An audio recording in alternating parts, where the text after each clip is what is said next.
ang walang atrasan.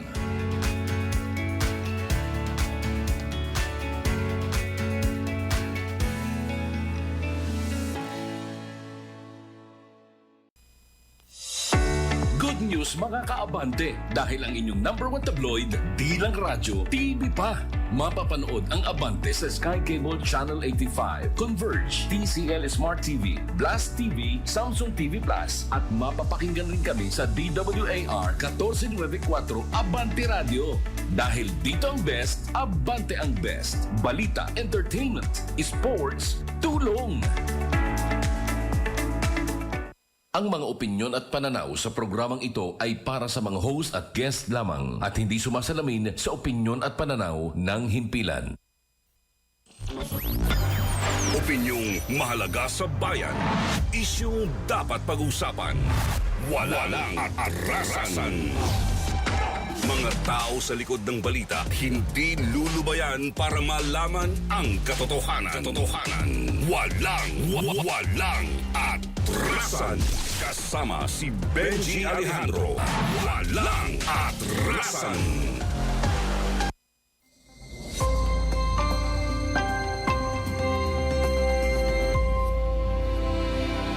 Good morning!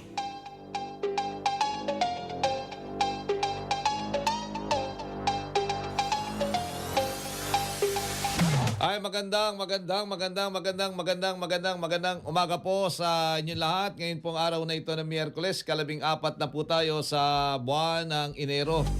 Nakakabuno na ho tayo ng 14 na araw sa 2026. Kabilis, parang kailan lang. Good morning.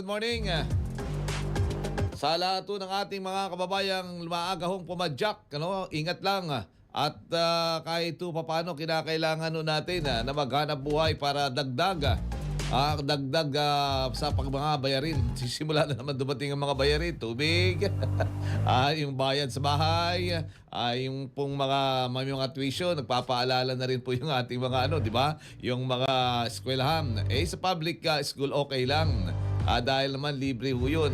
Pero ngayon pa lang, kasi nga, di ba, yung mga private school yung mga private school ngayon pa lang kaaga para kasi marami rin ginastos sa mga private school, kaya ngayon pa lang sinasabihan na para maka-avail kayo ng discount ang katulad ng mga nakaraan na abay maaga na meron ng reservation fee, ika nga, pang parking fee, ganyan mga kaabante. Ay, good morning. Good morning sa ating mga tropa ho ngayon. Tuloy-tuloy na ho tayo sa ating paglilingkod. Ngayon po, umagang ito naman ang Miyerkules. Araw ho ng simba dyan sa ina ng laging saklolo sa Baclaran. Good morning kay Clyde, kay Maiton, kay Seb. Good morning, Jason, Fred, good morning.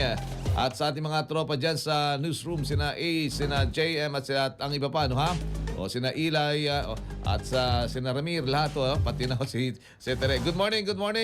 Tuloy-tuloy na ho tayo sa ating paglilingkod. 38 minutes after 5 in the morning. Ako po si Benji Alejandro at narito po ang ating mga headlines. DPWH Secretary Vince Dizon handang tumestigo laban ho naman kay Congressman Sal Dicong. Headlines. Kampo ni Hernandez, itinanggi ang pagbawi ng testimonya sa ghost projects. Headlines. Gabinete ni Pangulong Bongbong Marcos nananatiling buo sa kabila ng usapinang balasahan. Headlines.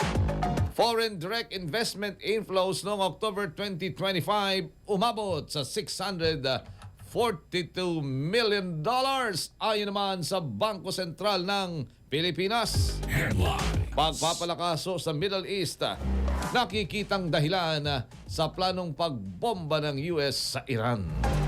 Headlines. Yan ho naman ang mga headlines. Antabayanan po natin ang mga detalye sa kabuuan po ng ating paglilingkod. Ngayon pong umagang ito ng Miyerkules. Weather report. Alamin po muna natin ang maging taya ng panahon sa mga sunod na oras. Ngayon pong araw na ito ng Miyerkules. Nasa linya na po natin si weather specialist Alzar Aurelio. Ka-Alzar, good morning.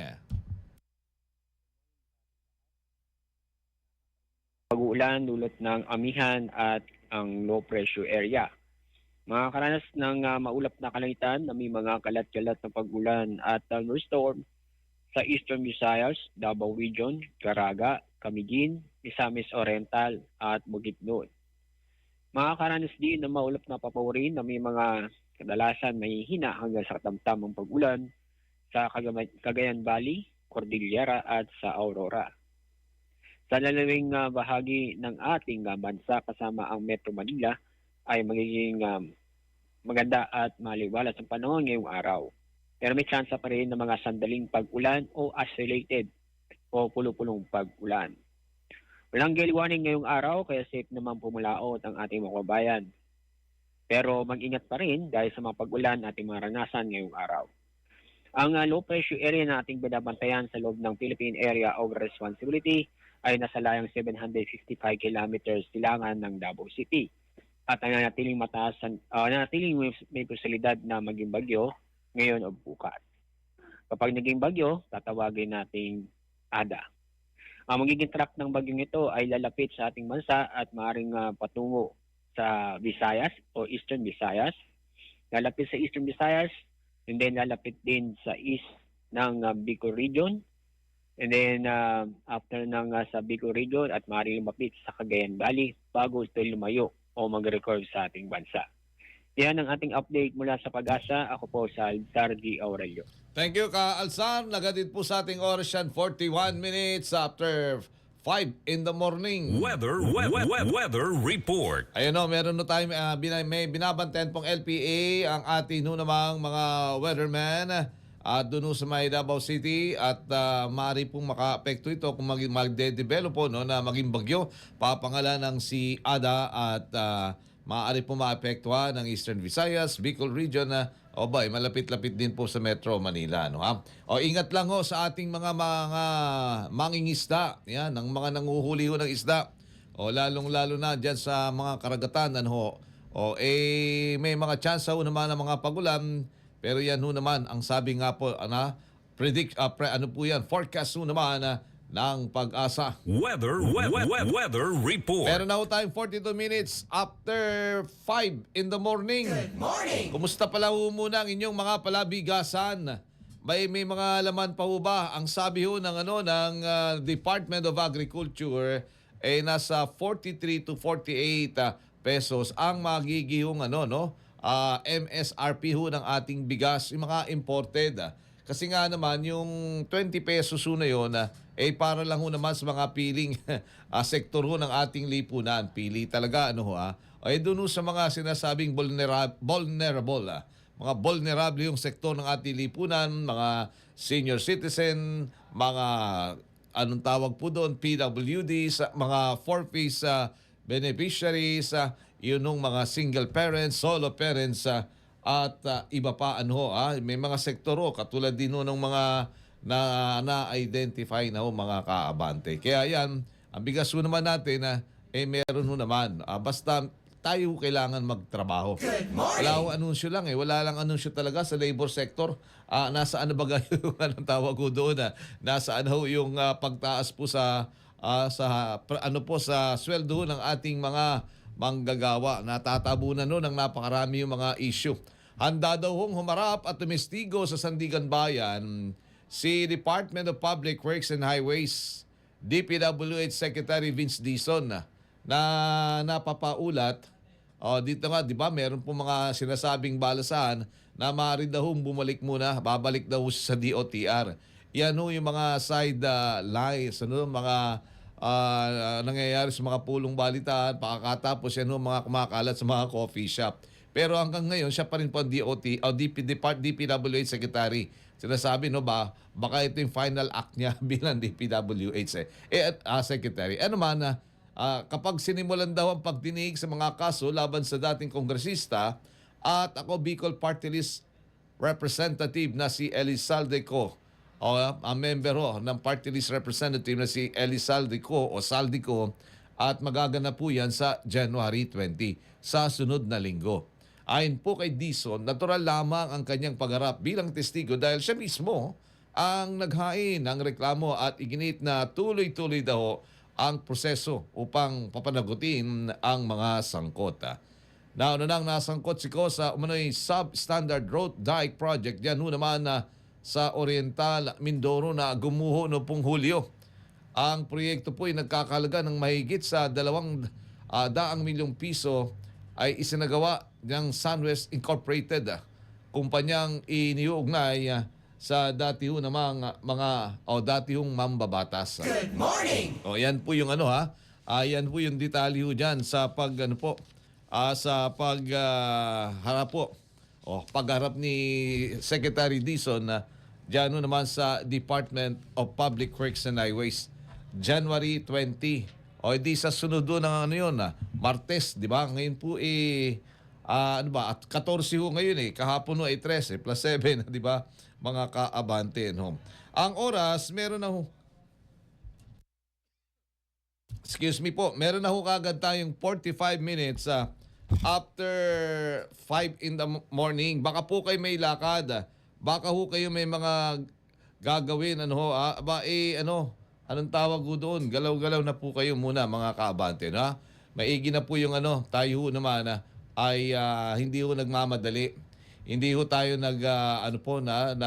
aabala. Mahirap po kasi kapag tayo po na involve sa mga, di ba, aksidenteng ganyan, yung road rage, marami po apektado. Marami po ang apektado. At siyempre kapag kaganyan, lalo na kung tayo may mga pamilya na mga kaabante. Meron na ho tayong 46 minutes after 5 in the morning. Good morning!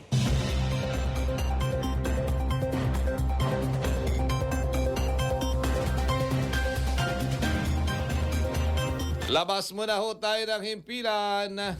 Mga nakumpiskang illegal na gamot sa mga paliparan, umabot na ho sa 1 bilyong piso. Ba, laki no ha? Ayon ho naman sa BOC. Mabante po sa balita, Abante reporter Isaiah Mirafuentes. Isaiah. Abante Radyo Live Report.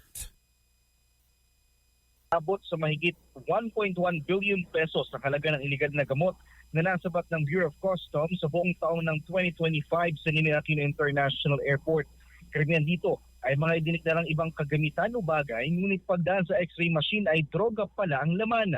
Mahigit 775 million pesos dito ay shabu, habang mahigit 345 million pesos naman ang halaga ng ibang uri ng ipinagbabawal na gamot.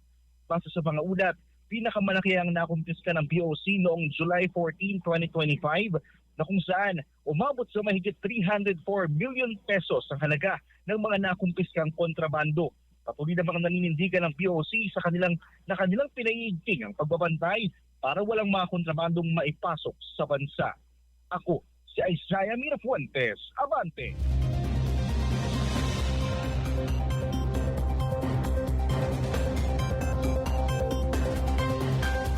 Thank you, Isaiah. Naghatid do sa ating oras yan, 48 minutes after 5 in the morning.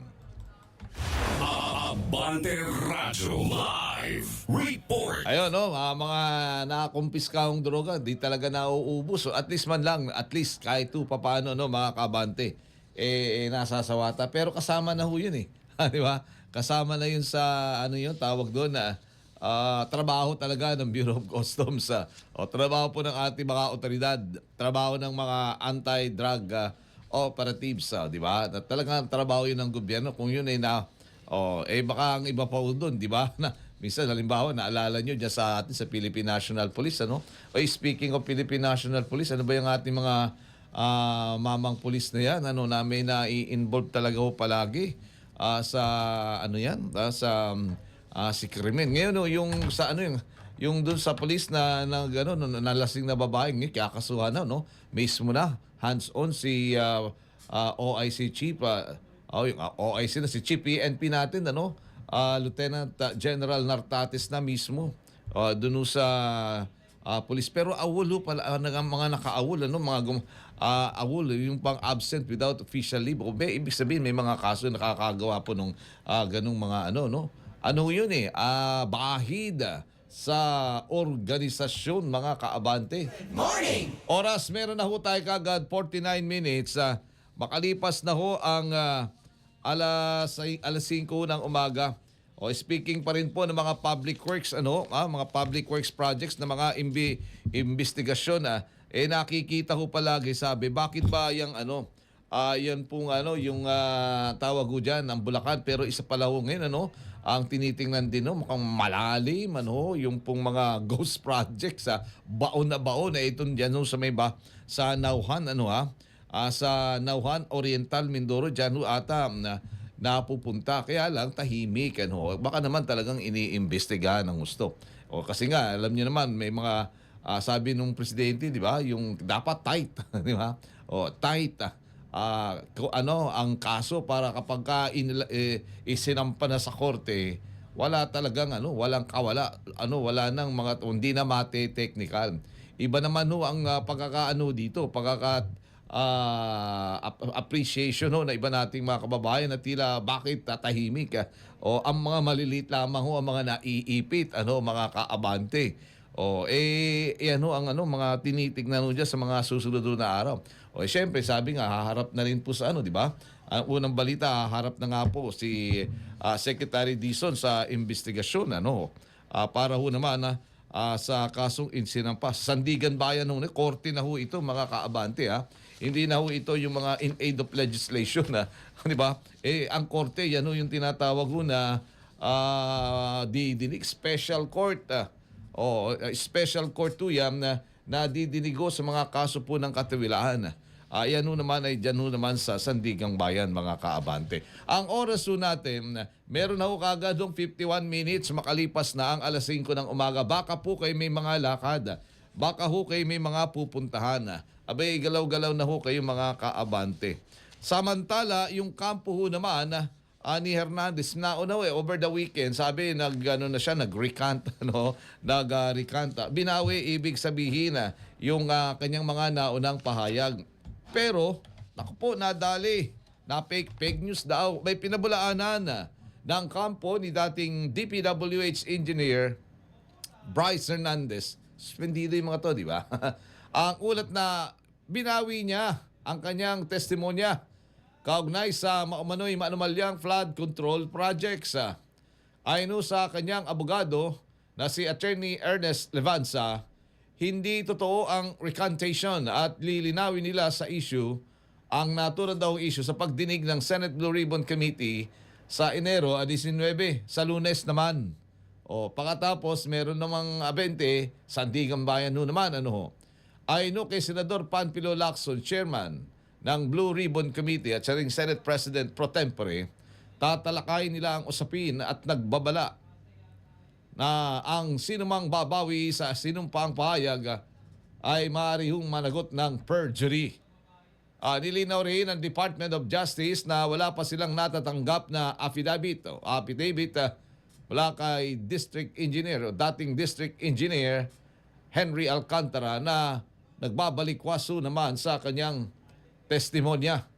Dagdag pa ng DOJ, wala ring sa counter affidavit ang anumang pahayag na binabawi ni Alcantara ang naunang testimonya. Bagamat dati nang itinanggi ang pagkakasangkot sa tinaguriang flood control project. Good morning! May mga ganyan pong mga lumalabas na mga impormasyon na nagpapagulo lamang lalo kasi nga dapat sampanaho talaga masampanaho. Sampanaho talaga kagad sa korte. May ginaman, yan pong pagsisimula diyan sa Sandigan Bayan. Tuloy-tuloy na ho yun. Tuloy-tuloy na ang magiging ang pag-usad hari nawa pero alam niyo naman sa korte lahat ho yan. Siyempre may mga anong tawag ko doon mga motion na yan. Anyway, pagkahaba-haba nga naman, baka tapos na ang administrasyon ng Pangulong Bongbong Marcos, wala pa rin. Sapagat sinasabi mga naunang mga kaso na dininig di ba? Nagtagal. Yung iba pa nga halos di ba? Lampas na sa panahon, nagkaedad na mga nasasakdal, nagkaedad na yung mga witnesses, nagkasakit na yung mga nagbibigay ho ng testimonya, pati na ho yung mga dumidinig, prosecution, lahat, huwes, ganyan, mga pagbabago, nagretiro na ala pa ring resolusyon na ang kaso. Walang atrasan. 54 minutes na ho kagad, makalipas na ang alas 5 ng umaga. Isa pang balita sa labas na ipinang Chinese national naman daw ho nahuli sa paggamit ng peking lisensya. Nangyari ho ito dito sa lungsod ng Quezon. Nababante sa balita, Abante reporter Jansay Makahilas. Abante Radyo Live Report. Yes, morning ko sa Kuya nga Benji, arestado ang isang 60 taong gulang na Chinese national matapos umanong magpresenta ng peking driver's license habang bumibisita sa kanyang kaibigang nakakulong sa CIDO o CIDU sa Quezon City Police District. Kinilala ng otoridad ang dayuhan na si alias Lu. Sa investigasyon ng mga otoridad sa entrada pa lamang ng pasilidad ay ipinesenta ng in-check ang kanyang lisensya sa nagbabantay o dito nga sa jailer. Pero napansin ng jailer ang mga irregularidad sa naturang ID at agad siya nga nag-request ng verification sa LTO o Land Transportation Office. Lumabas sa official certification ng LTO na ang pangalang Lai Sang Lu at ang nakalagay na license number sa driver's license ay wala sa database ng Land Transportation Office. At nang muling bumisita nga si alias Lu sa SIDU at muling ipresenta nito ang peking ID, ay agad na siyang inaresto ng mga kapulisan. Maharap ang suspect sa kasong falsification of public document at Republic Act 4163 o ang Land Transportation and Traffic Code. Ako Jancy, si Jancy Makahilas. ano yun? Kuya Benji. Anong tawag dyan? Di ba? Talahib. Saan kaya nakakuha yung lisensya na yan? Ano yan? Sa... Anong tawag alam mo dyan? naman Kuya Benji. Oo. Alam mo Kuya Benji, hanggang ngayon ay hindi masawata itong mga talahib. At minsan nga, pag bago ka pumasok sa LTO, meron dyan mga nag-aalok. Yung- Malamang sa alamang, doon nakuha yan. O doon niya na yung lisensya yan, yung peking lisensya na yan. Dahil unang-una, in-check nga ito, dayuhan. So, hindi agad basta-basta makakakuha yan eh. Kumbaga, dadaan talaga sa proseso yan. May mga documentation hingi. At saka, nangyayari din yan sa ilan natin mga, lalo na yung mga driver, hindi, maaari private motorist Kasi na ganito rin. Kuya Benji eh. Oo. Ang iba gusto mapadali dahil ngayon nga ang LTO nagigpit. Kukuha ka ng student. Yan. Siyempre, pagkakuha mo ng student, may buwan pang bibilangin niya bago ka makakuha ng lisensya eh. So ngayon, pag nakakuha ka ng student, mag-driving school ka ngayon. So, talagang mahabang proseso yan. So yan yung iniiwasan ngayon ng halos karamihan. Kaya yung Oo. makakasabay mo sa kalsada, bara-bara kung magmaneho na nga lang. Dahil Oo, di ba? peke ang lisensya. At saka nga, yung iba, kung pagkuha ng student license, pinangmamaneo na ng mga public utilities. Pero actually, hindi po pwede. Dapat may kasama ka dyan, talaga lisensyado. Nakasampro man naman. Hindi pa po pwedeng pakawalan. Pero nalulusot pa rin, ha? Ang nangyayari, may mga public utility vehicle drivers tayo, may mga ganyan ding talahib. Yan ang unang isinusuko, hindi yung kanilang lisensyang totoo. May mga ganyan, mga dual license holder, Jancy. Dual citizen na. Dual citizen. may mga dalawa lisensya, isang totoo, isang talahib. Ayun. Oo. Nabibili. Sa kaya nakukuha talaga yan. Diyan din sa LTO. Talagang wala. Pero pagka nagkabulilyasuhan, walang record sa LTO. Pero mukhang totoo talaga yung lisensya na yan. Yun, oo. Lalo na, may swerte kung yung enforcer medyo bago-bago, hindi agad nag-check yan eh. Ayun. Pero yung matatagal ng enforcer, wala kang lusot yan. Buti yung pala sa unang pagkakataon nakapasok yung Chinese national. Pero nagduda Oo. na yung warden. Umulit ulit. Oo, yung jail warden. Ayun, Akala niya umulit. makakalusot. Ayun. Oo, ayun. Kasama na niya yung kaibigan niya sa kulungan. Dalawa sila. Sa dalawa na sila. Oo. Ingat. Jansay, thank you. Yes, Kuya Benji. Salamat sa iyo. Ako si Janze Makahilas. Abante! Abante Radyo Live Report. Magbabalik po kami. Saglit na saglit po lamang. Meron na po tayong 59 minutes after 5 in the morning. Good morning.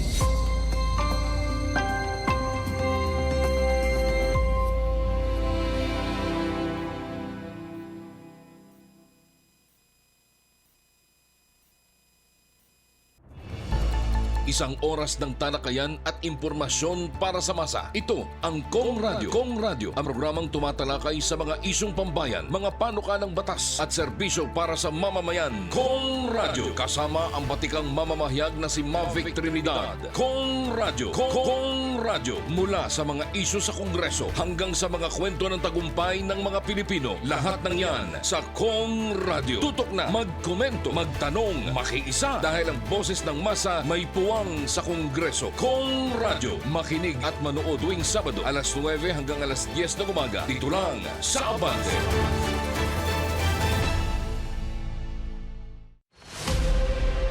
Sa bawat paggising, may panibagong hamon. At sa bawat hamon, may mga boses na handang lumaban.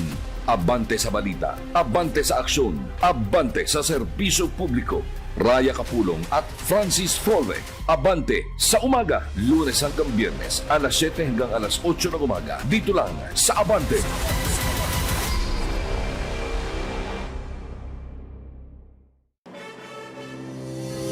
Alam mo ba kung gaano kahalaga ang mga ahensya ng gobyerno sa ating araw-araw na pamumuhay? Marami sa kanila ang matatagpuan sa paligid ng elliptical road sa Quezon City, kaya tinawag silang mga elliptical agency. Tara, kilalanin natin sila. Una sa listahan ng Department of Agriculture, ang katuwang ng mga magsasaka at mangingisda. Sila nagtataguyod ng programang pang-agrikultura, seguridad sa pagkain, at suporta sa rural development. Pangalawa, ang Department of Agrarian Reform o DAR, na naglalayong bigyan ng sariling lupa ang mga magsasaka sa pamagitan ng reforma sa mga lupa. Bibigyan din ng mga bagong pag-asa at kabuhayan. Ang Department of Environment and Natural Resources o DNR naman, ang tagapangalaga ng kalikasan. Sila ang nangunguna sa pangangalaga ng kagubatan, karagatan at likas na yaman ng bansa. Ang gobyernong malapit sa tao naman, yan ang Department of the Interior and Local Government o DILG. Sila ang tumutulong sa mga lokal na pamahalaan upang mas maging epektibo at tapat sa serbisyo. Teknolohiya para sa progreso. Yan ang layunin ng Department of Science and Technology o DOST. Sila ang nagdadala ng siyensya at inobasyon sa bawat sulok ng bansa. Samantala, ang Department of Budget and Management o DBM ang tagapamahala ng pondo ng bayan. Tinitiyak nilang bawat sentimo ay napupunta sa tamang proyekto at serbisyong pampubliko. Nakabantay naman sa pondo ng bayan, iyan ang Commission on Audit o COA. Sila ang nag-audit o sumusuri kung maayos na nagagamit ang kaban ng bayan. Ilan lamang ito sa mga ahensyang matatagpuan sa elliptical road na bawat isa ay may mahalagang gampanin sa kaunlaran ng bayan. Sa kanilang pagkakaisa, mas epektibong maipapatupad ang serbisyo publiko. Makialam, Makiisa, Makibahagi. Para sa bayan, para sa bawat mamamayan. Ako si Eileen Taliping. Billy Vegas, Benji Liwanag, Edwin Balasa. Abante!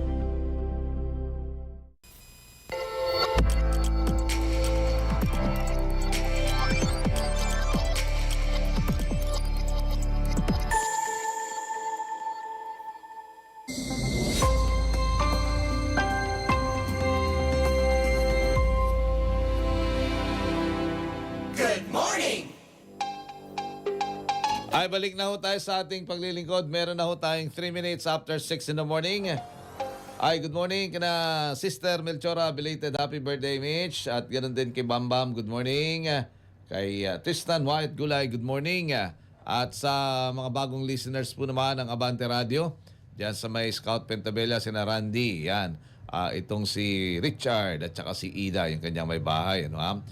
Good morning, good morning. Thank you for listening and thank you for sharing and watching, mga kabante. Oy, meron nung tayong binabantay, ang ating pag-asa, Kanina, sabi ni Ka Alzar Aurelio, meron po tayong binabantayan na LPA at kung ito ho ma-develop bilang isang bagyo ay tatawagin po namang si Ada. Kauna-una ang bagyo po yan sa taong po namang 2026, si Ada. Mga kaabante ang pangalan kung magiging ganap na bagyo, Samantala, labas muna po tayo ng himpilan. Isang malaking kumpanya raw sa United Arab Emirates. Nandun ang Pangulo. Interesadong mamuhunan sa Pilipinas. Umaabante sa balita, Abante reporter Eileen Taliping. Eileen.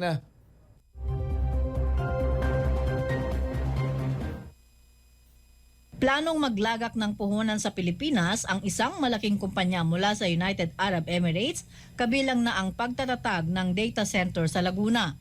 Nakipagpulong kay Pangulong Ferdinand Marcos Jr. sa Abu Dhabi ang top executives ng Damac Digital at tinalakay ang planong pagtatayo ng negosyo sa Pilipinas. Nasentro ang pulong ng Pangulo at ni Hussein Sajwani, founder at chairman ng Damac Digital, para sa kolaborasyon sa digital infrastructure dahil sa potensyal ng Pilipinas bilang hub para sa data centers, cloud services at AI technology. Ang pulong ay bahagi ng 2 araw na working visit ni Pangulong Marcos Jr. sa Abu Dhabi, kung saan dumalo ito sa Sustainability Week Summit 2026. Ang Damac Digital ay isang data center arm na nagdidisenyo, nagtatayo at nag-ooperate ng data centers at may mga sangay sa 11 bansa sa Europa at Southeast Asia. Ako si Eileen Taliping. Abante! Abante Radyo Live Report. Ay hari nawa, matuloy ang plano na yan sapagkat karagdagang trabaho po yan sa ating mga kababayan maliban pa sa transfer of technology. O diyan daw pala sa Laguna, napakalapit lang. O kaya naman ngayon ang mga development po dyan sa Laguna tuloy-tuloy lang O bahagi po yun ng Calabarzon. O yan kaya may mga processing zone na rin. Diyos, may bahagi na lang ng Lipa, papasok ng Batangas. O yung doon pala sa may Santo, yung kinayayamanin Ronnie Ramos. O taga Santo Tomas itong si Caroni. O yan din. Good morning pala kina Star at kay Eric Diasis diyan sa Barangay Sala, Tanawan, Laguna, Batangas. Good morning at ingat kayo mga inaanak. Meron na tayong 7 minutes after 6 in the morning. Kanina, balikan lang natin itong ulat sa transportasyon. Di ba, doon naman sa ulat ni Jancy Macahilas kanina, meron pong mga Chinese national na nahuli sa paggamit ng peke o talahib na lisensya. Ito naman, speaking of LTO pa rin, naglabas naman ang LTO ng show cause order. SCO, itong paborito ng paborito ito ng LTO, yung magpalabas ng show cause order. Na laban sa may-ari ng driver na itim na Volkswagen, yung Jetta, Volkswagen Jetta, na nag-viral sa social media. Nakita ko rin ito. Galing talaga wala ng plate number, daig pa PS diyan dating diba? O diplomat car daw yun doon sa may Quezon Avenue. Ayon sa ulat, nagpanggap ang driver ng isang sasakyan na diplomat. Talaga naman. At tila may intensyon pang makalusot sa trapiko. Ito ni LTO Chief Assistant Secretary Marcos Lacanilao. Labag sa batas at panganib sa kaligtasan ng lato ng maling paggamit ng signal devices at pagpapanggap bilang diplomat. Ayon sa kautusan, harap ang may-ari at driver sa LTO Intelligence and Investigation Division sa East Avenue, Quezon City, Miyerkules, January 14. Ngayon po, ngayon tingnan natin ano ba ang nasa kokote ng mamaho na yun. Yung ba siya na nga ba yun? Baka iba na. Upang ipaliwanag kung bakit hindi dapat silang managot sa mga kasong administratibo. Pansamantalang sinuspindi na lisensya ng driver ng 90 araw at hiniling na isumit ito sa LTO bago naman ang nakatakdang petsa sa pagdinig. Naku, baka talahib din ang lisensya noon. Yan, kita nyo. Ang lupit diplomatic car. Yung iba nga mga totoong diplomat, hindi naman ganyan ang ginagawa. Di ba? Mas maingat pa sila kasi i-recall sila. Mare-recall sila kapag gumawa ng ganyang. Alam niyo mga diplomat, meron meron po yung 3 taon o 4 na taon na foreign posting. At magiging yun, magiging bahagi ng kanilang record kung sila hindi sa pagganap sa kanilang tungkulin. Halimbawa, di ba? Bakit ka nakagawa, bakit ka na-issuehan ng traffic violation? Yan ba may kinalaman sa gawain ni Ambassador? Yan. Kaya maingat to mga diplomat. Higit lalo sa lahat yung mga gumagamit kasi courtesy yan may kortesiyang ipagkakalobo sa kanila at hindi na ho yun magwawawangwang pa. Di ba ho? So ibig sabihin na ano lang ho yun nang ginamit niya unless emergency. Yung mga taxi nga walang wangwang, pit-pit lang di ba? Mga pit-pit pinagbibigyan ho naman yun annoying di ba ho, yung ingay pa naman yun, dating para mga PSG. Uy, speaking of PSG, iba na pala commander ngayon ng PSG, nagpalit si Presidente ng kanyang mga PSG, ng Presidential Security Command. At ngayon po ay dating galing po sa Philippine Navy. At may specialty ho sa tinatawag na intelligence and mga covert operation. Meron na ho tayong 10 minutes after 6 in the morning. O baka po kayo may lakad, baka ho kayo may mga pupuntahan. Ayun, hari nawa, ito yung ang dami ho yan. Marami pa rin mga nagwawangwang. O higit to sa lahat, ma-issue na rin na show cause order. Mapitikan na ho kahit hindi ho nagwawang. Karamihan pa rin ako. Naalala ko na naman yung mga PSG, yung mga HPG. O nasa lansangan pa rin HPG na mga Howie Boys kung tawagin ho natin. O yan din ho ang isa. Tsaka yung mga motorcycle.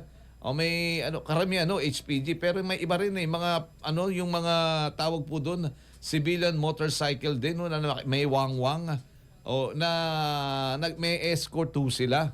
Ayan, may escort. Pwede naman yung di ba? Yung escort ka na lang, di ba? Ay, alam niyo naman ang EDSA, napaka-traffic. Alam niyo naman ang may panahon na matraffic ang mga lugar na EDSA, Quezon Avenue, C5, Tatap Avenue, Rojas Boulevard, O bakit ba? Alam naman nilang presidente lang ang pupwede mga kabante. At syempre, yung ilang mga foreign delegates, lalong-lalo na kung may international event na nangyayari sa bansa. Kortesiya na lang din yun mga kaabante, di ba? Pero para sa iba nating mga kababayan, abuse of authority yun mga kaabante, ha? Good morning! Meron na kagad tayong 12 minutes after 6 in the morning. Hari nawa, wag nang pamarisan, tsaka suspindin. Talagang tanggalin na yung lisensya. Napasok sa kokote, bakit ganun? Baka nga talahi pa, baka isuko pang na lisensya niyan, talahi ba? Pero may record doon naman. Ngayon may mga doon sa mga motorista, yung mga driver's license holder, yung porta ng LTO, po sila, ang LTO nagte-text din tungkol doon sa kanilang portal na po pwedeng i-check ata kung anong violation mo. Kasi pinatutupad daw yung no contact apprehension policy, yung NCAP, muli na naman nung nabuhay yun mga kaabante. Kapag na-issuean ka ng ganong ticket, pwede mo nang bayaran lang yun sa mga accredited doon ng mga bangko. Ano na nga pala yung nangyari doon? Pinireskon pa yun. Wala na, yung bang magbabayad ka na lang, may dala-dalang para pagka pupunta ka sa mga bibili ka, di ba? Sa mga establishment, sa mga supermarket, mga restaurant, yung isa-swipe na lang yung ating di ba? Yung ATM, debit card, kung ano man, ginawa na po yan Diyan pinatupad yan sa traffic para doon sa mga traffic violation receipt nang hindi na humaantala. Halimbawa, nasita ka sa Maynila, taga Quezon City ka, doon mo na babayaran. Wala hindi na ata natuloy. Baka siguro hindi kinaya ng teknolohiya mga kaabante. Naalala ko yun, pinreskon pa yun ng Metro Manila Council Parang si Mayor Zamora ang dahil siyang presidente magkakatuwang doon MMDA, yun pong City Council at saka yung LTO din para naman maiwasan na yung physical na pagka di ba? Dala-dala na bit-bit na nung enforcer yung kanilang machine na yon para ma-charge yung mga anumang traffic violation. Kaya kung taga Quezon City ka, nakakommit ka ng traffic violation doon sa Muntinlupa para agad hindi ma-settle mo kagad at hindi ka na maantala, wala ka ng penalty, ibayad mo na, lalo na kung may laman naman yung debit card mo mga kabante. Teka muna, ito naman, babaeng estudyante daw sugatan sa atake ng riding in tandem dyan naman sa Cebu. Umaabante po sa balita, Abante reporter Edwin Gadia. Abante Radyo Live Report. Yes, Kabanting Benji, sugutan nga po itong 16 taong gulang na estudyante na di umano ay nadamay ng pagbabarilin ang isang lalaki sa Cebu City pasado alas 7 ng gabi, Enero 13, 2026. Naitakbo ng Cebu City Medical Center ang dalawang duguan at kasalukuyang ginagamot. Nangyari ang insidente sa Ponce 2, Barangay Carreta, Cebu City kung saan pinaputukan ng dalawang salarin na lula ng motorsiklo ang biktimang si Rene Lianado, 48 taong gulang na pawang residente ng naturang lugar. Samantalang nasabat ng pinakawalan ng mga bala ng baril ang 16 taong gulang na babaeng estudyante ng Carreta National High School at residente ng Maribago, Lapu-Lapu City na naroon malapit sa pananalakay. Batay sa ulat ng Waterfront Police Station 3, nalaman na nagtamo ng sugat sa likod na bahagi ng katawan ang babaeng estudyante habang sa dibdib naman at tagilirang tinamaan ang lalaki. Patuloy ang ginagawang investigasyon sa insidente. Ako po si Edwin Gadia, Abante. Abante Radyo Live Report. Thank you, Edwin Gadia. Nagatito sa ating oras yan, 16 minutes na ho kagad. Makalipas na ang alas 6 naman ng umaga. Miyerkules ho ngayon, ano, mga kaabante, baka may pipirmahan kayong cheque. O ha, 2026 na po mga. O, tumatanggap pa rin ho ngayon eh. Di ba, may cheque pa rin. Yung iba, nagpapasweldo ng cheque. Bisan namamali. Napakahigpit pa naman ang bangko ho ngayon. Konting mali lang ho dun sa letter, ibabalik. Oo, yun ha. Lalo na ho dun sa mga date at saka dun sa mga apelido. Ay, samantala, sinibak na pala. Ano ha? Sinibak na. Oo. Ito'y in-expose ho dito sa Abante ho ni DILG Secretary John Vic Rimulya. Sinibak na raw ho sa pwesto ang dalawang opisyal ng Bureau of Fire Protection dahil sa umano'y pagtanggap ng kickback mula naman sa mga overpriced na mga fire extinguisher. Yan, ano ha? Baksi na yung dalawa. Sinabi po ni Interior Secretary John Vic Rimulya na magkasabwat o minsan magkakamag-anak. Ayan ha, magkakamag-anak ang inspektor at ang supplier. Ala ko po, kung kaya't pipilitin o pipiitin ang mga may-ari ng gusali na bumili sa kanila ng overpriced na fire extinguisher para din pala sa Department of Public Works and Highways, ano ha, yung po mga infrastructure. O kaya si Congressman may piling contractor. Ang mga opisyal umano ay tumatanggap ng 30 million mula ho naman sa pagbebenta ng fire extinguisher. Sa isang opisyal ng BFP ay mula naman daw, ang isang opisyal daw ay mula ho naman sa Quezon City. Ang isa naman ay mula sa National Capital Region, hindi na binanggit, NCR, Metro Manila. Nasa na raw ang mga ito, administrative relief. Habang gumugulong naman ang naturang investigasyon. May ibang kaso naman silang iniimbestigahan na may kinalaman din sa mga bombero. Good morning! Lahat talaga, kaya yung survey, yung survey ng Pulse Asia, di ba? Katiwalian, hindi na ho nawala kahit saan. Kahit naman sa ahensya ho ng ating pamahalaan, laging meron pong meron nung Korean. Meron ba ako dyan? Walang atrasan. May kimchi. Laging may kimchi. Alam mo naman hindi na katawagan mo ngayon kimchi. May mga password na rin po May mga kimchi, sorry sa mga Korean. Nasa yun naririnig na rin natin yun sa mga kwentong barber, mga pagpapagupit ka ang tawag ko doon, magkano Korean, mga excuse me. Ayan, dyan naman yan sa Bureau of Fire Protection, BFP. Ay, sa PNP, meron pa rin po, naalala ko yung aking ama nung nabubuhay pa, may malito siyang meron siyang maliit na hardware dyan sa Taguig eh. May mga nagpapanggap po dyan, mga police may mga, siguro naman ho yun eh, basta may mga related do sa isang, halimbawa sa police community service, may isang panahon ho yun ha, o may mga nagpapanggap pa, na sila po ay parang gagawa ho ng community service, community watch, ang gagaling mapaparaan, mag-i-issue sila ng mga, yung mga tinatawag ho ng mga badge, ganyan, yun din ho naman sa BIR, meron din. Wala ko lalo na, higit sa lahat sa Bureau of Customs, mga kaabante. Walang atrasan. Ang oras, meron na ho tayo kagad 20 minutes, makalipas na po ang alas 6 ng umaga. Baka po kayo may lakad. O ito ang Department of Agriculture daw po. Aprobado na ang pag-e-export ng 100,000 metric tons ng asukal sa Estados Unidos. Good morning! Aba, di magandang balita ho yan sa ating mga mag-aasukal. Ano ho ito? Nakalibre ba ho ito sa taripa? Anyway, idiretso ho natin ang balita.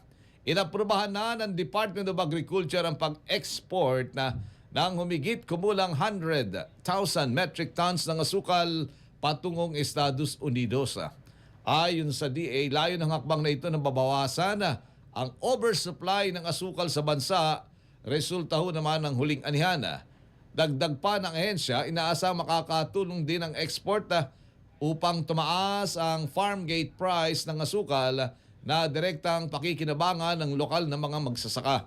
Paliwanag ni Agriculture Secretary Francisco Chu Laurel, isasagawa daw ang export sa ilalim ng US quota system kung saan mas mataas ang presyo ng kumpara sa world market, lalo na tumaas ng 130,000 tonelada ang lokal na produksyon ng asukal nitong nakaraang anihan. Good morning! Hindi pa man, sabi nga, di magpasalamat na. Thank you!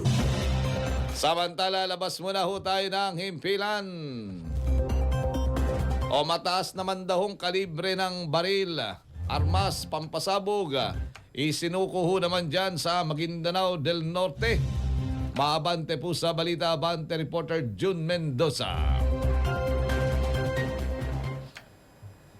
Ilang matataas na kalibre ng armas, mga bala at pampasabog ang voluntaryong isinuko sa kapulisan ng mga residente ng bayan ng Dato Odin Sensuat sa Maguindanao del Norte nitong Martes. Sinabi ni DOS Municipal Police Chief Police Lieutenant Colonel Ismael Madin, ang pagsuko na nasabing mga gamit pandigma ay bunga ng pinaigting na kampanya ng gobyerno laban sa loose firearms at ang pagpapanatili ng kaayusan sa kanilang bayan. Isinagawa ang simpleng turnover ceremony sa tanggapan ng Regional Forensic Unit Bangsamoro Autonomous Region. Dagdag ni Madin, nakatakda rin nilang i-turnover ang mga pampasabog sa Police Explosives Control Unit para sa tamang disposisyon. Sa kanyang panig, hinihikayat din ni DOS Municipal Mayor Baba Abbas ang mga kababayan na makipagtulungan sa hangarin ng gobyerno at kusang loob na isuko ang mga iligal na armas para tuloy-tuloy na kaayusan at kapayapaan sa kanilang komunidad. Ito si June Mendoza, Abante. Thank you, June Mendoza. Nagatid po sa ating oras yan, mga kabante, ha? Ganap na pong 23 minutes after 6 in the morning. Abante Radyo Live Report. Di nauubos ang armas kasi pero malapit na ho kasi ang eleksyon. Sabi nga ni naalala ko tuloy yung ulat ni yung ulat yung panayan mo natin kay Professor Romel Banlawi, mga kaabante. Yun po ang tinatawag na mga private armed groups. Nariyan po lalo na papalapit to yung kanilang eleksyon. Moonlight, di ba? Kasi nga ho, tawag ho doon, nawalan ho sila ng, hindi po sila na, di ba, may issue doon, lalong-lalo na sa mga members po ng MILF, yung mga ilan tapos nagkaroon ho sila ng breakaway, meron ho BIFF, at tapos may iba pang mga elements din ho sa Moro National Liberation Front, yung mga hindi sila hindi ho na komisyon di ba dapat ma-integrate ho sila sa ating armed forces. May mga ilan nung issue diyan. Yung iba naman na decommission ayaw namang isuko yung kanilang armas. Yung mga ganyang bagay po ang nagiging hamon para ho sa tinatawag ho na ano po no na magkaroon ng talagang kapayapaan ho diyan sa sa Mindanao. Isa pa, kanya-kanya po 'yan, di ba? Hindi nalagay sa pwesto yung kanilang mga leader at yung pong tinatawag ho din na politika pa rin diyan sa BARM, mga kaabante. Meron na ho kagad tayong 25 minutes makalipas na ho ang alas 6 po naman ng umaga. Good morning! Hari nawa, itong ang dami, ganda, may mga good news din ho tayo. Una, doon sa ulat kanina ni Eileen Taliping, may mga mamumuhunan galing ho ng UAE. Ay, nandun ho kasi si Presidente, magtatagal ho siya doon ng ilang araw pa ho, di ba? Pero 2 araw lang ho naman 2 araw din ho naman ang bisita, working visit ho yun, mga kaabante, ang ginawa po ng Presidente. At meron pong commitment. Commitment pa lang ho yun, tinatawag ho yun, di ba? Commitment. Ang kapalito, syempre, kapag natuloy po yun, ay maganda para ho sa mga Pilipino, sa mga mag-aaralo natin sa IT, di ba? Laguna lang, lapit lang ho naman. Dagdag trabaho. Pero speaking of UAE, ang UAE pala, yung bansang Somalia, pinutol niya ang lato ng diplomatikong relasyon, agnayan, at mga kasunduan sa bansang UAE. Sa kung anong dahilan, malaman natin yan. Development po yan nangyari, bakit kumalas ang Somalia sa pakikipag-ugnayang diplomatiko sa naturan po namang bansang UAE, kung saan naroroon po naman ang Pangulong Bongbong Marcos sa mga sandali pong ito. Okay lang. Okay lang, Fred. Okay na. Thank you. Oras, meron na ho agad tayong 26 minutes makalipas na ang alas 6 po naman ng umaga. Speaking of Middle East, mga kaabante. Plano daw ho, pagpapalakas po dyan sa Middle East. Gusto daw ho ng US na lumakas ang impluensya ho nito sa gitnang silangan, sa Middle East. Kaya nagkaroon ho ito ng planong bombahin ng Iran. Yan ho naman ang nakikitang dahilan ni Security Analyst Dr. Chester Cabalsa. Naalala nyo, bago pa ho itong nangyayari ho dyan sa, di ba, sa Iran, una lang, binomba ng US Air Force ang ilang key cities sa Iran dahil nga dun sa, di ba, sa usapin ho diyan sa Gaza. Sa programang Walang Atrasan, kahapon ng Abante, sinabi ho ni Dr. Cabalsa na sumali ang Iran sa isang organisasyon kasama malalaking bansa kung saan nila kokontrahin ang kapangyarihan ng US. Dagdag pa ni Cabalsa na nang nakuha ng US si Maduro at sila rin ang nagpapatakbo ngayon sa Venezuela. Good morning! Ito, very strategic yung dahilan kung bakit gustong tirahin ng bombahin ng US ang Iran dahil nga sa pagkakataon ito, kapag napahina nila yung Iran, malaking bagay ito para lumakas yung influensya ng US sa Middle East. Good morning! Yan naman ang tinig ni Security Analyst Dr. Chester Cabalsa sa panayam po naman ng Abante. Yung binabanggit niyang alyansa yung kasi nga po hinahamon ang isa sa mga tinatawag ko ngayon yung tawag ko ng globalized world, fragmented world. Ayan ang sinasabi ho ni Dr. Chester Cabalsa kahapon. Ang nakakatakot, hinahati po ang daigdig. Parang nung, di ba, nung nag-aaral tayo sa ating, meron tayong history na nasa nag-aaral tayo. Isang panahon noon ang mundo ay para lang sa mga yung mga anong tawag ko doon, mga colonial powers ng mga panuno na yun, di ba? Portugal, Spain, ang Pilipinas kaya nga na-discover dahil sa spice, mga sangkap ngayon naman ganun din mga rare earth materials katulad doon ng nickel and copper. Ayan, nickel and copper. Meron tayo niyan. Pero doon sa ibang mga bansa katulad doon ng Greenland, Maracon, lami pala diyan. Doon din sa China. Kaya yan dyan daw takam na takam naglalaway ang Estados Unidos at mga kaalyadong bansa. Good morning! Ang oras, 29 minutes na kagad, makalipas na ang alas 6 ng umaga at ang oras yan, hatido naman sa inyo ng PAGCOR. Panatilihing masaya ang paglilibang. Magtakda ng oras at limitahan ang gastos sa paglalaro. Huwag magsugal kung nalulungkot. Huwag hayaang makasira ng buhay at pamilya. Para sa impormasyon ukol sa responsible gaming, bisitahin ang www.pagcor.ph. Isang mensahe mula sa PAGCOR. Gambling is for 21 years old and above only. Gambling can be addictive. Know when to stop. Upang sugpuin po lumalalang kaso ng illegal online gaming sa bansa at protektahan ng mga manlalaro laban dito, inilunsad ng Philippine Amusement and Gaming Corporation of PAGCOR ang PAGCOR Guarantee website. Maaari pong i-check ng publiko na sabing website kung lisensyado at lehitimo ang isang online gaming site bago maglaro magbayad. Regular pong ina-update ang website at may direktang link ang mga ito sa mga lisensyadong gaming platform. Ayon kay PAGCOR Chair and CEO Alejandro Tenco, matutulungan ang publiko na makaiwas sa panlilinlang habang pinoprotektahan ang kanilang karapatan bilang manlalaro. Paalala ni Chairman Tenco na maging mapanuri sa bawat online gaming activity na sasalihan sapagkat dumarami po ang reklamo hinggil sa illegal gaming sites na hindi nagbabayad ng panalo.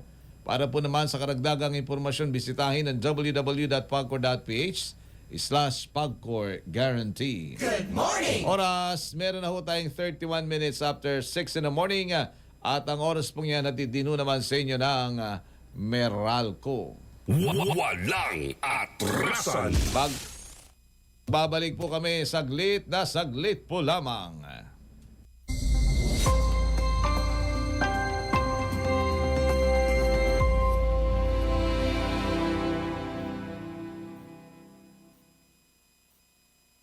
Umarap sa Billionaire News Channel. Billionaire News Channel. Wala na po ang contact sa kanya. Pinakarga lang sa VIP car namin, pero alam namin pera yun. What happens to that 60 billion? Where is that supposed to go? Ano bang ginagawa ng Ombudsman before? Aprobado na ang proposed national budget for 2026. You think it's going to happen during this administration or for next? Makipia agabi, naimbag na rabii, maya pabengi. Simulan na natin ang agenda.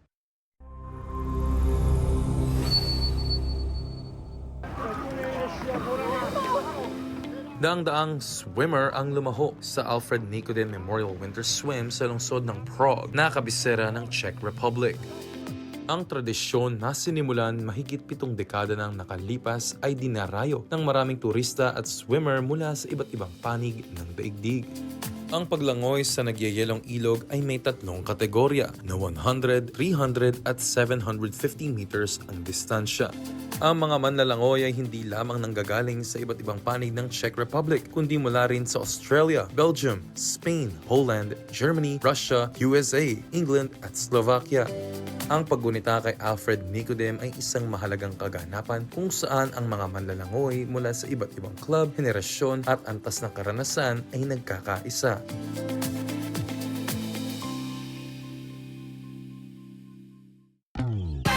Kayo na ba? Ha? Break na? May bago na ba sa balita? Na-inlove na ba? Ilan lamang sa mga tanong na gusto nyong marinig o malaman mula sa paborito nyong artista. Kaya samahan nyo kaming paaminin sila kung ano nga ba ang totoo sa chika. O, papayag ba kayo? Paiwan sa mga masaya at may init na chikang tunay na sikat. Dito lamang sa AE Minin! Ako si Don Fermino. Ako si Ray Pumaloy. Abante ang best! Samahan ang aliw na tambalang Ray Pumaloy at Dondon Sermino sa Aeminin! Lunes hanggang Biyernes, alas 2 hanggang alas 3 ng hapon. Abante Radyo. Sa puso ng aklan. Muling magigising ang pinakamatandang pista ng bayan sa pintig ng tambol. Sa indak ng pagkakapantay-pantay, dito nagsisimula ang saya. Ati-Atihan Festival, Enero 16 hanggang 19 sa Kalibo, Aklan. Isang pistang kulay ng kasaysayan, huni ng pananampalataya at saya ng sambayanang Pilipino. Ati-Atihan Festival 2026. Isa buhay ang saya, isayaw ang kultura. Isang pagbati mula sa Abante. Kasama mo.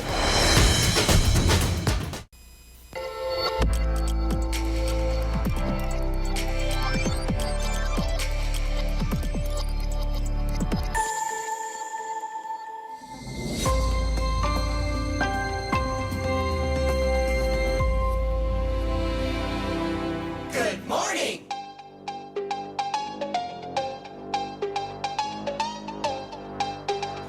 Ay, balik na ho tayo sa ating paglilingkod mga kaabante. No? Meron na ho kagad tayong 35 minutes after 6 in the morning. Oy, good morning kay Sister Emma, kay Jason Bourne. Uy, nakikinig si Jason Bourne.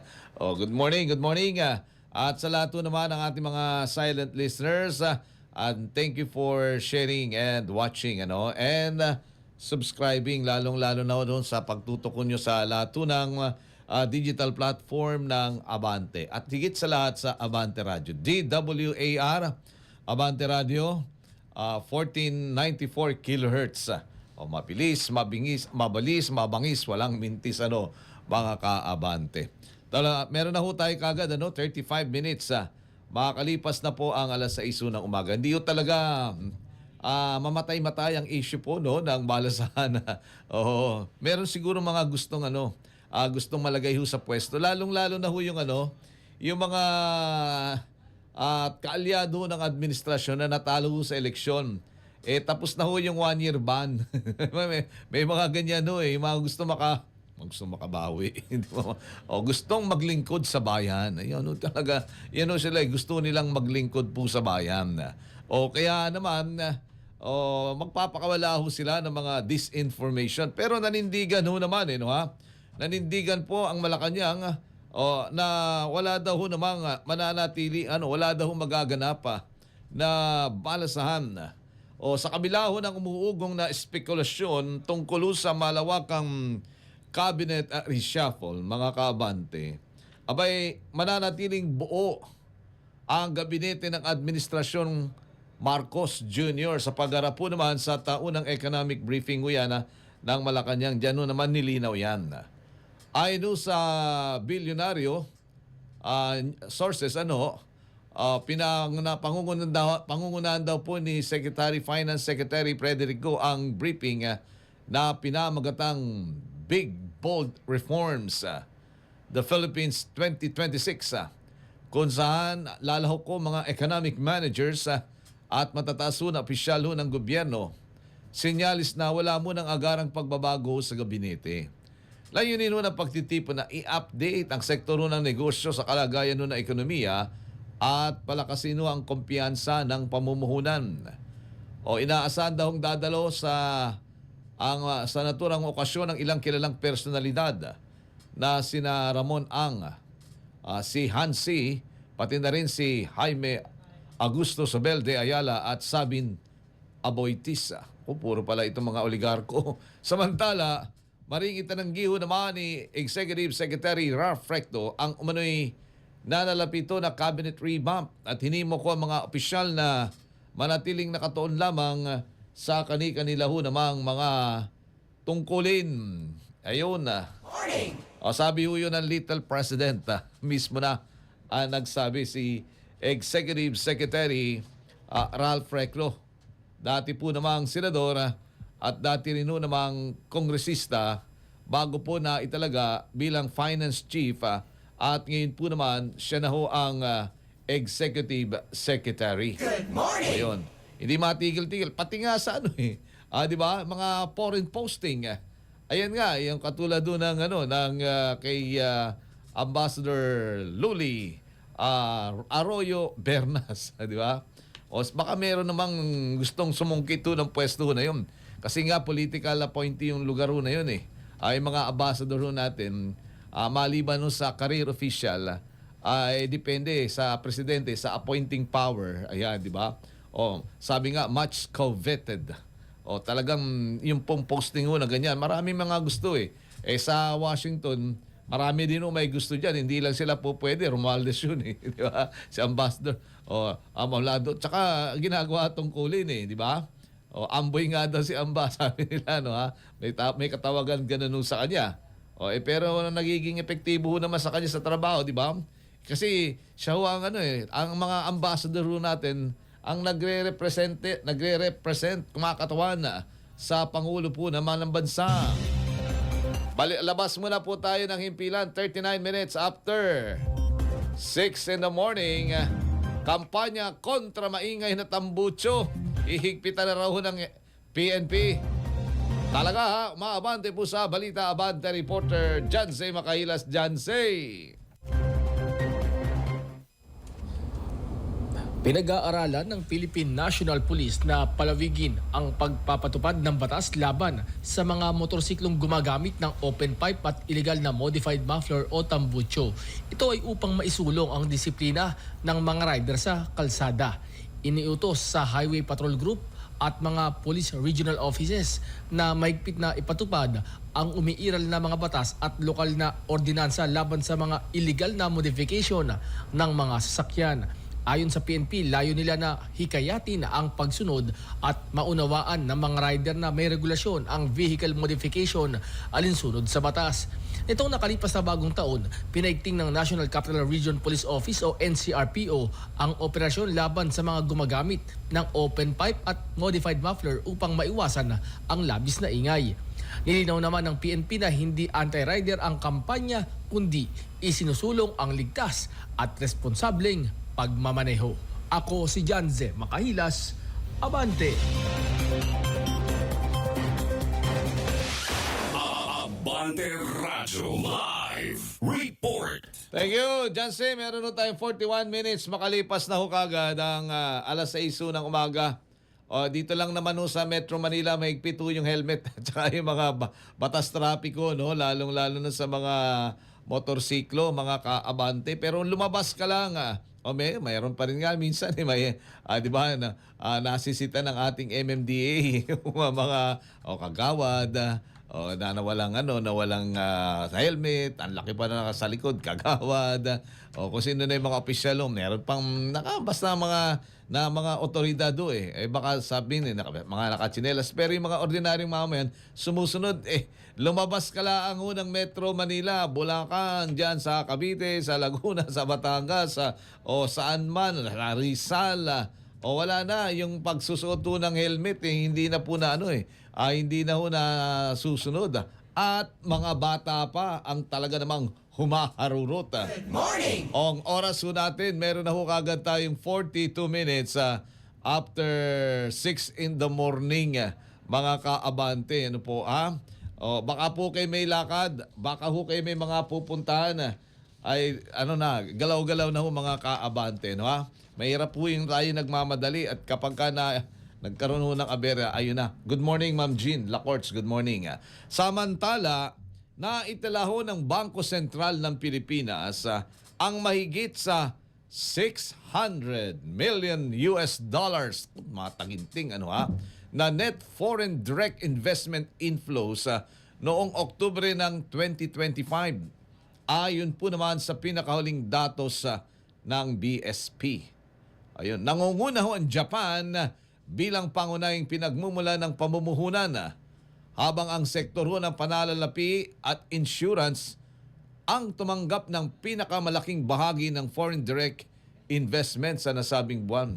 Mga insurance company pala, mga mga dayuhan sa pinagsama-samang tala mula Enero hanggang October 2025, umabot ng $6 billion ang kabuang net foreign direct investment inflow sa bansa, 6B. Karamihan na ho ay sa equity capital placements ay nagmula sa Japan, United States at Singapore, habang ang manufacturing, wholesale at retail trade at real estate ang kabilang naman sa mga sektor ho naman na nakinabang. Good morning! Sa manufacturing, ibig sabihin, andyan ho yung mga faktoriya, di ba? Sa mga daming wholesale and retail trade, O marami ho tayo dyan ng mga kababayan na employed. Yan ho naman, depende ho kung ano yung kanilang status. Pero hanggang ngayon uso pa rin po yung tinatawag ho na di ba? Yung mga 6 months lang, subcontracting. May iwas ho yung mga malalaki o yung mga malalaki na mga chain, mga supermarket chain, may iwas doon sa mga benepisyong nararapat sa kanilang mga manggagawa.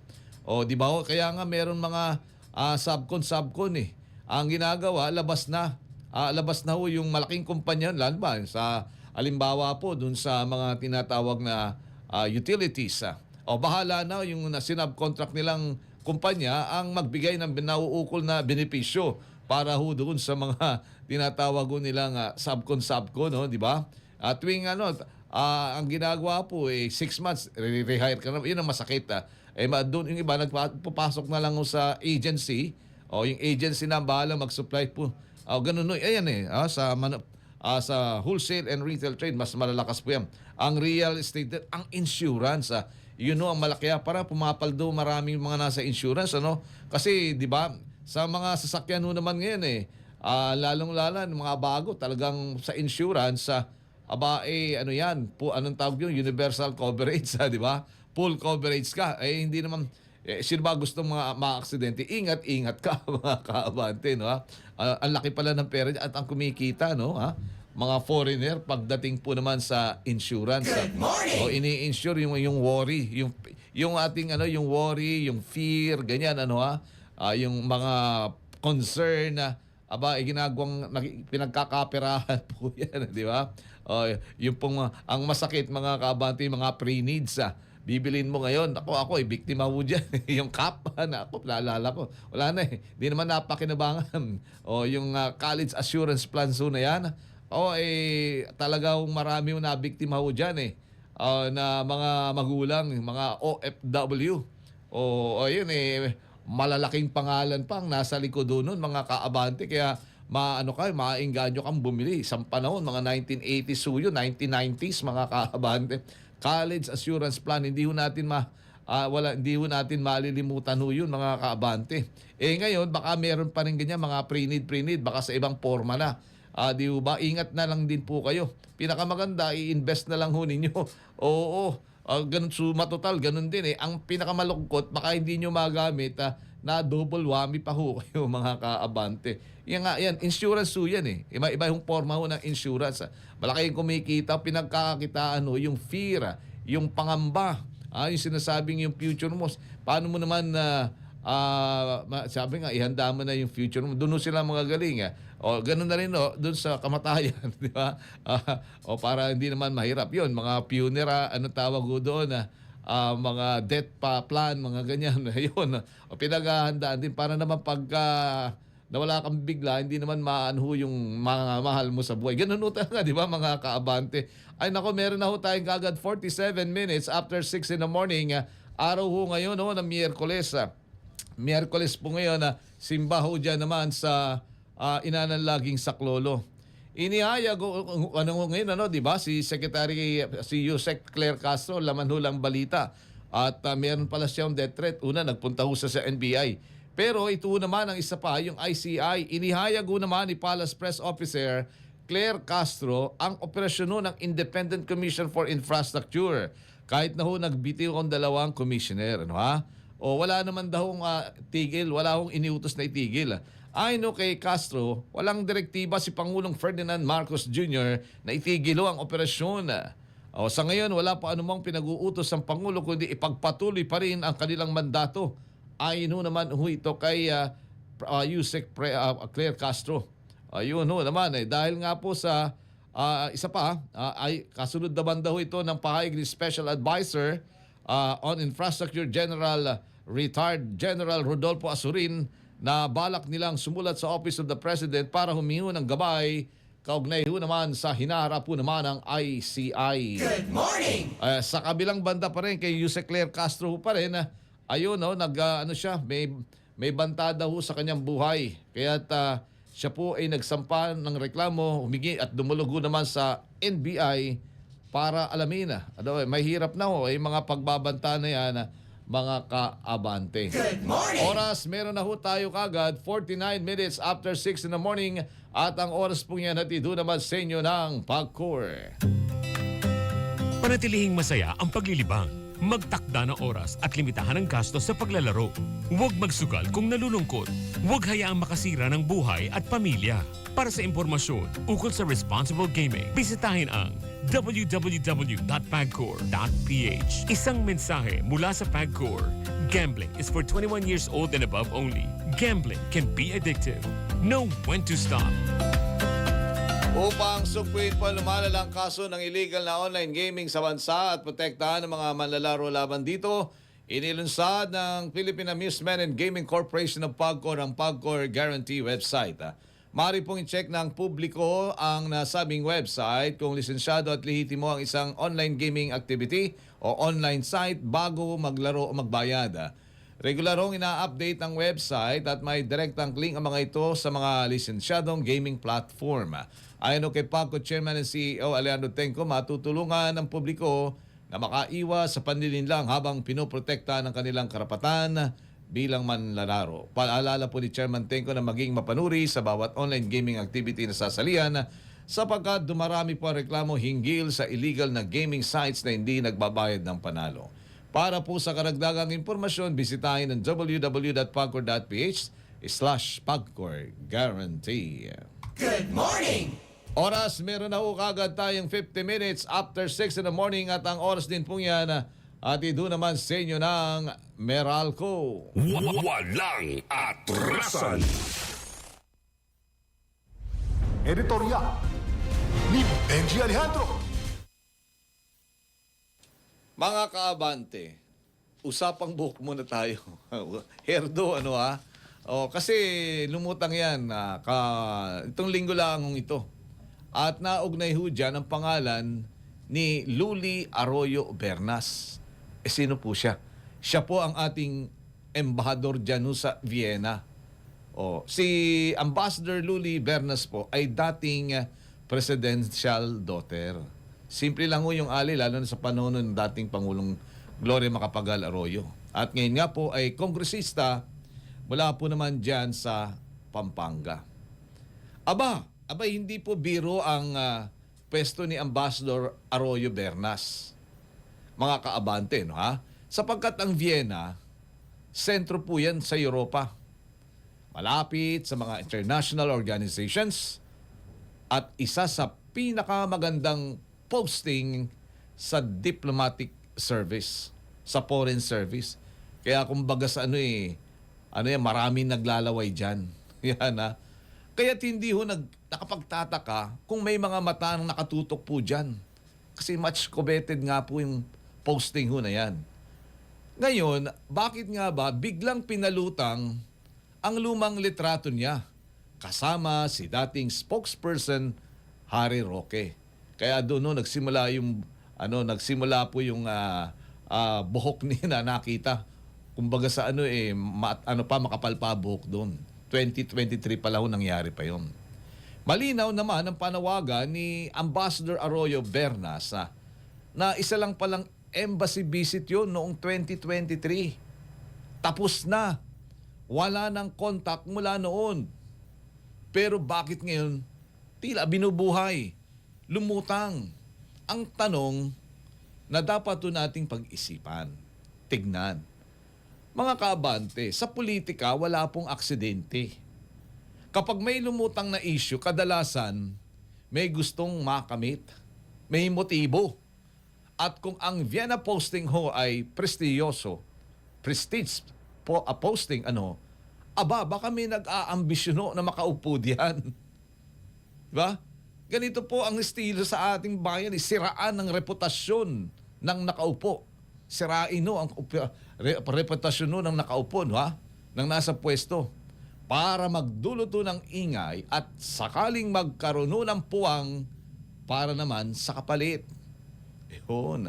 Pero teka, tanong ko ho sa inyo, sino ba ang makikinabang kung masisira si Arroyo Bernas? Hindi ko po sila kilalang personal, Sino ba ang gustong makakuha ho ng Vienna posting? Hindi ho natin masasabi ng diretso. Pero malinaw na may politika sa likod ng intrigang ito. Samantala, wag ho nating kalimutan ang totoong trabaho po ng embahada. Sa ilalim mo naman o kung sino mang ambasador o lalong lahuna dyan sa Vienna ni si Arroyo Bernas. Abay, may mga labor agreements ho yan na naayos sa Austria, sa Slovenia at Slovakia at iba pang mga lugar. May mga plano para ho naman sa ika-80 anibersaryo ng relasyon ho ng Pilipinas at Austria. Ibig sabihin, may ginagawa po ang embahada para po naman sa ating mga kababayan, para po sa ating bansa. Kaya mga kaabante, habang pinapainit ang intriga, bay tanungin ho natin, ito ba'y tungkol ho sa katotohanan o tungkol sa ambisyon? Sa dulo, ang mahalaga ay ang interes ho ng bansa. Hindi po ang interes ng iilang tao na gustong makakuha ng magandang pwesto na naglalaway pa, mga kaabante. Good morning! Editorial ni Benji Alejandro. Thank you.